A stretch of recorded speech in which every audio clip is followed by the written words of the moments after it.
Hindi makapaniwala dito si Anthony Edwards sa ginawa dito ni Rudy Gobert at ni Julius Randle. Kitang-kita yung pagkakadismaya dito nga sa mukha ni Anthony Edwards dito nga sa naging laban nila kontra sa Toronto Raptors. Ano nga bang ginawa nila dyan at bakit naging ganito ang reaksyon ni AE?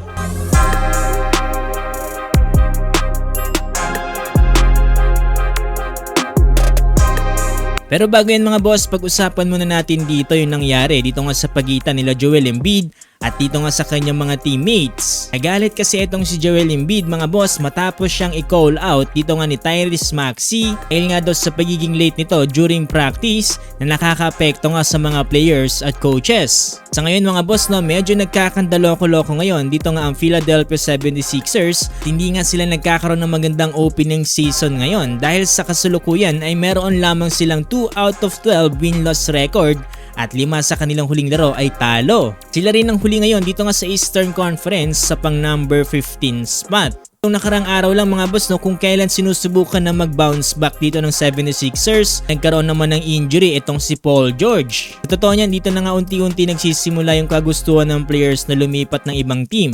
Kaya hindi na rin nakakapagtaka na itong si Joel Embiid ay umalis ng Philadelphia 76ers balang araw.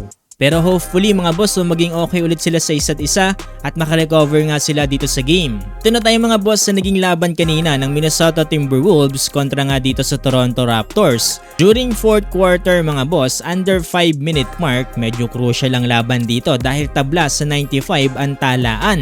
Karoon ng isang magandang pagkakataon dito si Rudy Gobert sa ilalim mga boss para sa isang mismatch. Julius Randle yung naghahawak ng bola mga boss at ang gagawin niya lang ipapasa niya kay Rudy Gobert yung bola at magkakaroon nga dito ng easy basket si Rudy Gobert dahil sa height advantage. Pero paano ba naman kasi mga boss ang ginawa dito ni Julius Randle ay nag-ball hug.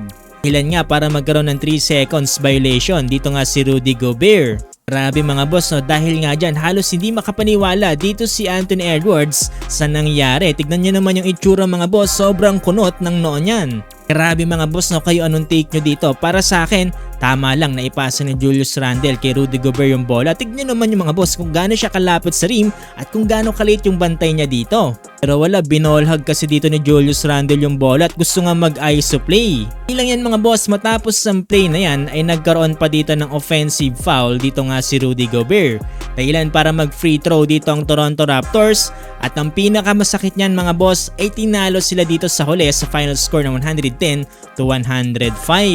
Dahil nga dyan mga boss ay binash din itong si Julius Randle sa kanyang ginawa dito. Sabi pa nga ng iba ball hug Randle, back hit it again. Marami nga rin na nagsasabi na that's an easy basket for Rudy Gobert. That's crazy. Ito nga pala sa game na ito mga boss, nanguna dito si RJ Barrett with 31 points. Samantalang sa Timberwolves naman, nanguna dito si Anthony Edwards with 26 points na sinusundan dito na Julius Randle with 23 points. Rudy Gobert naman mga boss, 13 points. Ano bang nangyayari sa NBA ngayon mga boss ang baba ng team chemistry?